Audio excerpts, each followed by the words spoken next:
Your sexual energy is a gift, and you can harness it to become a better version of yourself.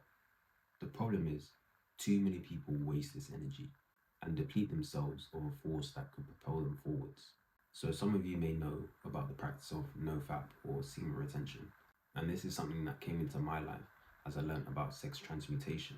Sex transmutation is ultimately harnessing the sex energy that we have and retaining it rather than wasting it, and putting that energy towards more productive actions.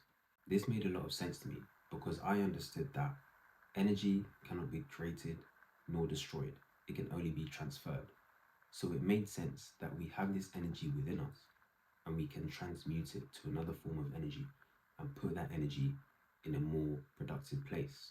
But modern day society has a lot of people wasting this desire.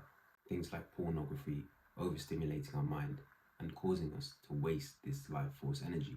Sexual energy in its purest form is desire, and desire can be placed on anything that we want it to be placed on. But it's difficult because these poor habits in modern times satisfy our impulses. So a lot of the time, our energy is being wasted there, and we don't even get a chance to store it. But that's why we need to be disciplined with our sexual energy. If we're wasting it and putting it in places that we shouldn't be, in places that aren't productive or beneficial for us, then we're making a mistake.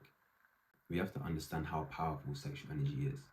It can cause people to make mistakes. It can cause people to become addicted to certain things. The pull of sexual energy is very strong, and that's natural because as human beings, one of our core desires is to reproduce. And now in modern times, our brains can be satisfied by thinking that we've reproduced with a woman on a screen. So it's important that we store this desire because desire brings us motivation, confidence, and energy. When you have desire for a thing, you have energy to try and attain it. When you have desire for a thing, you have the motivation to try and attain it. When you have desire for something, it outweighs the fear that you have of a thing, and it's going to make you more confident.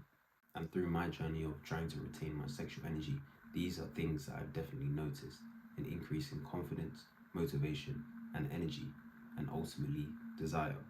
Various books talk about desire and sexual energy. Books like The Way of the Superior Man, and one of the ones I'm reading now, Think and Grow Rich. These books describe sexual energy as something that's vital, an energy that shouldn't be wasted. And when you're depleted, it makes it a lot harder to attain the things that you want from the world. In Think and Grow Rich in particular, which I'm reading now, it talks about desire. And when you have desire, you have the will to not stop.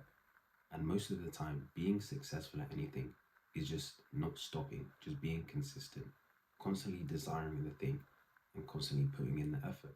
So if we choose to view our sexual energy as a gift, if we choose to retain this energy and not waste it in unproductive areas, then it will help us achieve our desires. It will help us become a better version of ourselves. It will help us become a more disciplined version of ourselves. So it's wise that we're careful with our sexual energy and we don't waste it, and we're conscious of where we're placing it and how often. Your sexual energy is a gift and it's not something to be wasted. I'll see you in the next one. Peace.